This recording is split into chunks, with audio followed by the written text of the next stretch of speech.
திருச்சியில் கடந்த இந்த ஒரு வாரத்துக்குள்ளர 2 ஃபோட்டோக்கள் வைரல் ஆச்சு. தற்போதைய பள்ளிக்கல்வித்துறை அமைச்சர் மகேஷ் அவர்களும் சந்தித்து பேசின ஒரு புகைப்படம். பொங்கல் வாழ்த்துக்காக அமைச்சர் மகேஷ் நம்ம நகர்ப்புற வளர்ச்சித்துறை அமைச்சர் நேரு அவர்களுடைய வீட்டுக்கு போய் அவருக்கு சால்வை அணிவித்த 2 புகைப்படங்கள். 2 புகைப்படங்களும் என்ன வைரல், என்ன பரபரப்பு. அடுத்த கட்டத்தில் உள்ள நிர்வாகிகள் அமைச்சர் நேருட்ட இருக்கிறவங்க அமைச்சர் மகேஷ்ட போய் பார்க்கக்கூடாது, அமைச்சர் மகேஷ்ட இருக்கிறவங்க அமைச்சர் நேருவை போய் பார்க்கக்கூடாது. திருச்சி கிழக்கு என்னன்னா அதுக்கு மாவட்ட செயலாளர் யார் அப்படின்னு பார்த்தீங்கன்னா மகேஷ். அதில் என்ன விஷயம்னா, கிழக்கில் உள்ள நிர்வாகிகள் ஏதாவது ஒரு போஸ்டர் அடித்தாங்க அப்படின்னு பார்த்தா அதில் அமைச்சர் நேரு ஃபோட்டோ இருக்காது. என்ன சொல்ல போனால் பேர் கூட இருக்காது.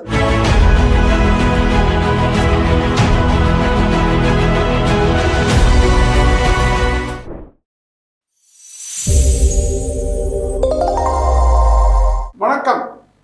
அனைவருக்கும் வணக்கம். திருச்சியில் கடந்த இந்த ஒரு வாரத்துக்குள்ளர 2 ஃபோட்டோக்கள் வைரல் ஆச்சு. அது அரசியல் தொடர்பான 2 புகைப்படங்கள். ஒன்று என்னென்னா, நம்ம சூரியூர் ஜல்லிக்கட்டில் நடந்த ஒரு சம்பவம். அதாவது விஜயபாஸ்கர், முன்னாள் அமைச்சர் விஜயபாஸ்கரும் தற்போதைய பள்ளிக்கல்வித்துறை அமைச்சர் மகேஷ் அவர்களும் சந்தித்து பேசின ஒரு புகைப்படம். அடுத்தது பார்த்திங்கன்னா, பொங்கல் வாழ்த்துக்காக அமைச்சர் மகேஷ் நம்ம நகர்ப்புற வளர்ச்சித்துறை அமைச்சர் நேரு அவர்களுடைய வீட்டுக்கு போய் அவருக்கு சால்வை அணிவித்த 2 புகைப்படங்கள். 2 புகைப்படங்களும் என்ன வைரல், என்ன பரபரப்பு அப்படின்னு பார்த்தீங்கன்னா, அதிமுகவும் திமுக காரங்களும் முக்கியமான ஆட்கள் பார்த்தது அது ஒரு வைரல். 2வது திமுக நிர்வாகி திமுகவை பார்த்ததுல என்ன பரபரப்பு அப்படின்னு பார்த்தீங்கன்னா, சீனியர் ஆமாம் ஆசி வாங்குறது பொங்கல் தமிழர் திருநாள், ஆசி வாங்குறது தப்பு இல்லை. அதில் என்ன பிரச்சனை அப்படின்னு பார்த்தீங்கன்னா, இப்போ அமைச்சர் மகேஷ் இருக்காரு, அமைச்சர் நேரு இருக்காங்க, அவங்க 2 பேரும் சுமூகமாக இருக்காங்க. ஆனால் அடுத்த கட்டத்தில் உள்ள நிர்வாகிகள் அமைச்சர் நேருட்ட இருக்கிறவங்க அமைச்சர் மகேஷ்ட போய் பார்க்கக்கூடாது, அமைச்சர் மகேஷ்ட இருக்கிறவங்க அமைச்சர் நேருவை போய் பார்க்கக்கூடாதுங்கிற ஒரு பெரிய கட்டுப்பாடு கிட்டத்தட்ட ஒரு 4-5 வருஷமாக இங்கே திருச்சியில் இருக்குது. இது இன்னும் சொல்லப்போனால் அமைச்சர் நேரு தான் இது கிட்டத்தட்ட அதாவது என்ன ஒருங்கிணைந்த மாவட்டத்துக்கு மாவட்ட செயலாளர் இருந்தவர், இப்போ முதன்மை செயலாளராக இருக்கார். அவருடைய தொகுதி பார்த்திங்கன்னா மேற்கு, திருச்சி மேற்கு. திருச்சி கிழக்கு என்னென்னா அதுக்கு மாவட்ட செயலாளர் யார் அப்படின்னு பார்த்தீங்கன்னா மகேஷ். அதில் என்ன விஷயம்னா, கிழக்கில் உள்ள நிர்வாகிகள் ஏதாவது ஒரு போஸ்டர் அடித்தாங்க அப்படின்னு பார்த்தா அதில் அமைச்சர் நேரு ஃபோட்டோ இருக்காது.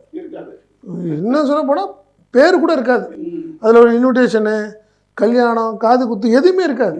அது அடுத்தடுத்து தெரிஞ்சாது. ஆமாம், 2 கோஷ்டியே அதுதான் மேட்ரு. இவங்க ஒற்றுமையாக இருந்துக்கிறாங்க, கீழே உள்ள தொண்டர்கள் மோதி. அதுதான் குழப்பம். அதில் என்னென்னா, மகேஷ் இவர் போய் பொங்கல் வாழ்த்து போய் கொடுத்தது ரொம்ப சந்தோஷம்தான், வாழ்த்து கொடுத்ததும் சால்வை போட்டதும் ரொம்ப சந்தோஷம்தான். ஆனால் அடுத்த கட்டத்தில் ஒரு நிர்வாகிகளும் போய் அமைச்சர் நேருட்ட போய் இதே மாதிரி பொங்கல் வாழ்த்து சொன்னால் ஏற்றுக்குவாங்களா அப்படிங்கிற ஒரு கேள்விக்குறி. அவர் ஏற்றுக்குவாரா? ஏன் இப்படி ஒரு தேவையில்லாத தலைவர்கள் குளிர்காயிறாங்க அப்படிங்கிற ஒரு வருத்தங்கள் எல்லாத்துக்குமே இருக்குது. ஏன் இப்படி இருந்துக்கிறாங்க? ஏன்னா இப்போ ஒன்றும் இல்லை, இப்போ கல்யாணம் நடந்ததுன்னு பார்த்தீங்கன்னா அமைச்சர் நேருட்ட இருந்தவங்க இன்றைக்கி திருச்சியில் உள்ள முக்கியமான நிர்வாகியாக இருப்பாங்க. ஆனால் நீங்கள் பார்த்தீங்கன்னா தெற்கு மாவட்டம்னு சொல்கிறாங்கல்ல, மகேஷருடைய மாவட்டம் அவர் அமைச்சர் மகேஷருடைய மாவட்டம் தெற்கு மாவட்டம். அந்த தெற்கு மாவட்டத்தில் உள்ள திமுக நிர்வாகி எந்த கல்யாண பத்திரிகையும் அமைச்சர் நேருக்கு கொடுக்க முடியாது. இன்றைக்கி நிலைமை அதுதான்.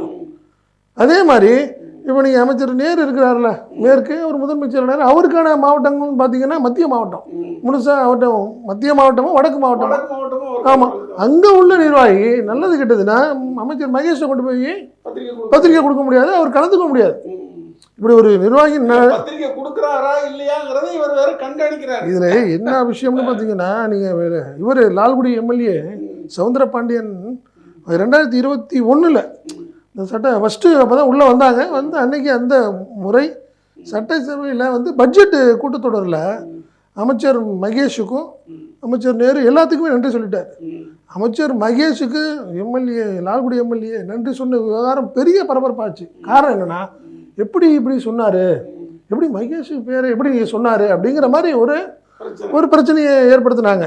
அதே மாதிரி திருச்சி சிட்டியில் உள்ள ஒரு நிர்வாகி பகுதி செயலாளர் அவர் வீட்டு கல்யாணத்துக்கு அவர் யார் மகேஷனுடைய பேர் போட்டாங்க. அந்த பேர் பெரிய லெவலில் பிரச்சனையாச்சு. ஸோ இந்த மாதிரி விஷயங்கள் எல்லாம் கொஞ்சம் தவிர்க்கலாமே. ரெண்டு தலைவர்களுமே நீங்க தலைவர்கள் ஒற்றுமையா இருங்க, தொண்டர்களையும் அது போல இருக்க விடுங்க. எல்லா இடத்துலையும் இருங்க. ஏன்னா தேர்தல் வரப்போகுது 2026 நம்முடைய இலக்கு வந்து 200க்கு மேல. இன்னும் 15 மாசம் தான் இருக்கு. 15 மாசம் கூட இல்ல, சொல்ல போனீங்கன்னா ஓடி போயிடும் கண்டிப்பா. அதனால நீங்க அந்த மாதிரி இருக்கு. அப்படி இருந்தா ரொம்ப சந்தோஷம் அப்படிங்கிறது தான் திருச்சி திமுக நிர்வாகிகளுடைய ஒரு பெரிய எதிர்பார்ப்பா இருக்கு. தொண்டர்கள் எல்லாரும் அதுதான் விரும்புறாங்க. நாங்க ஒருவரோட ஒருவர் சந்திச்சு பேசுறதோ கொண்டாடுறதையோ இவங்க தவிர்த்து பார்த்தா எங்களுக்கு பயமா இருக்குங்கிற மாதிரி தொண்டர்கள் மத்தியில அந்த ஒரு ஆதங்கத்தை தான் இப்ப நம்ம வெளிப்படுத்துறோம். ஒன்று. ரெண்டாவது பாத்தீங்கன்னா சூரியூர்ல நடந்த இதுல ஒண்ணு என்னன்னா, அந்த காலத்துல அம்மையார் ஜெயலலிதா ஆட்சி காலத்துல ஆமா ஆமா ஆமா அதாவது எதிரியா இருப்பாங்க.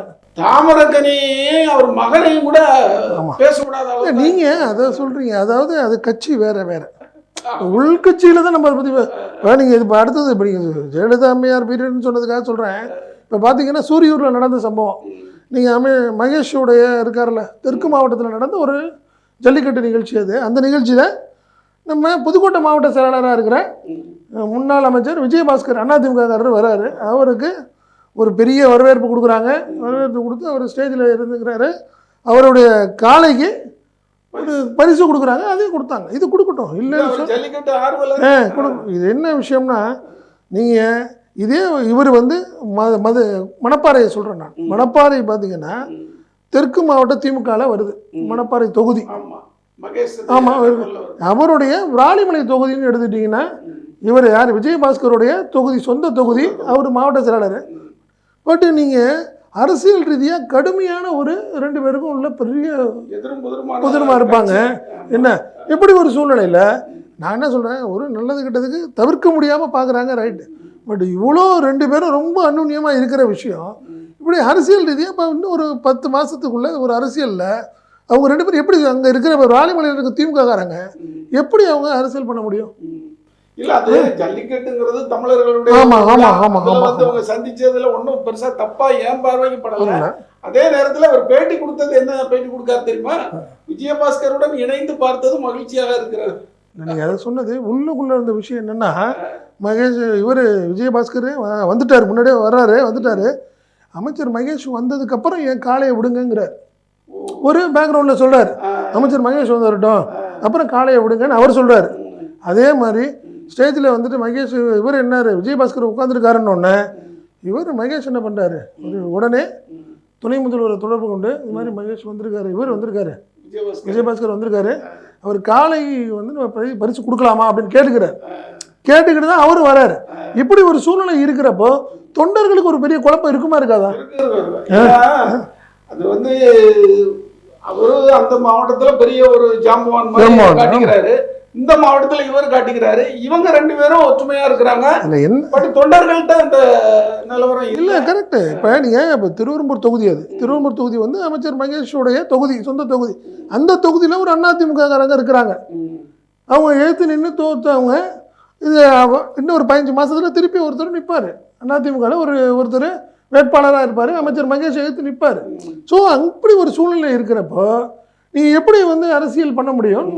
அவங்களுடைய அதிமுககாரங்களே ஒரு வருத்தம் இருக்குது, திமுகவில் இருக்கிறவங்களுக்கு ஒரு வருத்தம் இருக்குது. என்ன இப்படி பண்ணிட்டு போயிட்டாங்கன்னா இப்போ நாங்கள்லாம் சண்டை போட்டுக்கிறதா, இப்போ அவங்களாம் நட்பாக இருக்கிறாங்களா? இது என்ன ஒரு தொண்டர்கள் மோதிக்கிறாங்க, தலைவர்கள் சுகமாக இருக்காங்க. இதுதான் வந்து ஒரு இந்த அதான் அந்த அந்த ஃபோட்டோவான 2 ஃபோட்டோத்துக்கு அதான் சொல்லும் செய்தி இதுதான். இது போன்ற அரசியல் நிகழ்வுகளை உடனுக்குடன் தெரிந்து கொள்ள ஈ தமிழ் நியூஸுடன் இணைந்திருங்கள். நான் உங்கள் தாஸ். நான் செந்தில்வேல்.